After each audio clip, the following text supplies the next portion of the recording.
Billy Mansfield said that a little black dog followed him wherever he went, but he was the only one who saw it, so people thought he was kind of crazy. To drive the dog away, Billy was always hollering at it, throwing rocks at it, but the dog always came back. The first time Billy saw that dog was the day that he fought Silas Burton. Billy was just a young man then, but the Burtons and Billy's family had been feuding for years. When Billy saw Silas riding towards him, he went for his gun and Burton went for his, but Billy fired first. He hit Burton in the back, knocking him from his horse. Burton's horse ran off, and his gun fell where he could not reach it. He lay there on the ground, pleading with Billy not to kill him, but Billy killed him anyway. Burton's little black dog was with him when he was shot. The dog kept licking Burton's face and barking and snarling at Billy. In his anger, Billy killed the dog too.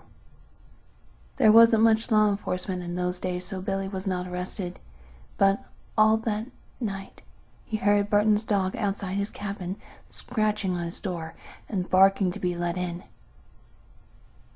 "I'm imagining this," Billy said to himself. "I shot that dog. It's dead." But the next morning, Billy saw the dog. It was waiting for him outside. From then on there was not a day when he did not see it. And there was a night where he did not hear it scratching on his door, barking to be let in. From then on, Billy was always finding black dog hairs on the sofa, on the floor, in his bed, even in his food. And the house and the yard stank of dog. That's what Billy said.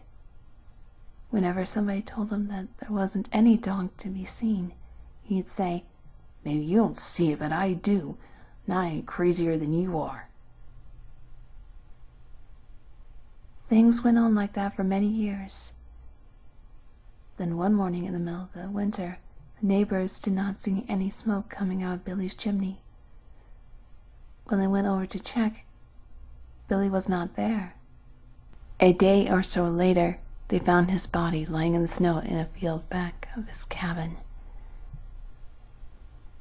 Billy had plenty of enemies, and at first it seemed like somebody might have killed him, but there wasn't a mark on his body.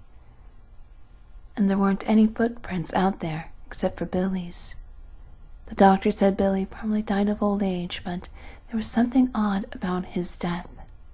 When the neighbors found Billy, there were black dog hairs on his clothes. There were even a few on his face. It smelled like a dog had been out there. Yet no one had seen a dog anywhere.